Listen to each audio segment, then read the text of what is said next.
Sarong pampublikong eskwelahan sa Tinambak, Camarines Sur asin barangay na nakakasakop digdi. Pirming subot nakaandam sa posibleng epekto kan maraot na panahon ug natuyong minasupay ang tubig sa pantalan. Mga estudyante na mabalyong dagat papuli, pigabisuhan na day na magpirit kung makusog ang sulog kan tubig. Uyan report ni Jessica Kalidog. Hinhuli sa paborobugso na pag-uuran kan petsa 29, marikas na nagsupay ang tubig sa pantalan kan barangay Tambang, Tinambak, Camarines Sur. Ang biyahe kan mga lunadang pandagat para mientras naman napigpangalad kan Philippine Coast Guard. Kaya ang mga estudyante na papuli ko ta na sa kostales na mga barangay sa Tinambak asin Lagonoy North, day napigtugutan na makabiyahe pa, makalihis na suspinderon ang sa indang klase. Nagpuuning halit ning maluway, tapos towards mid-day, talagang nag-recast siya.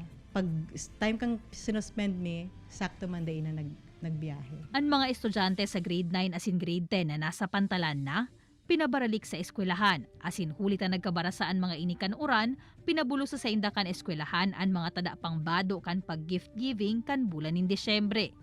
So mga teacher, tarawang po, pag-abutig din, nag-gurihan kami ng bagas, panera, nagkuyan ng karne, tapos tigsabihan po doon sa mga tanod na dahil pagpa-pwersahon ang mga aki na mag-uruli. Barahaon talaga subuot ang barangay Tambang.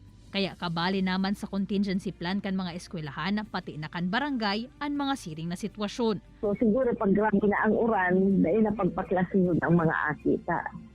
Anong kato, nagkabarasa, itong mga pirado, itong estudyante, gusto magralakaw, kaya lang may aagihan sinda ng tulong sapa. Maray po nga, napugulan ni.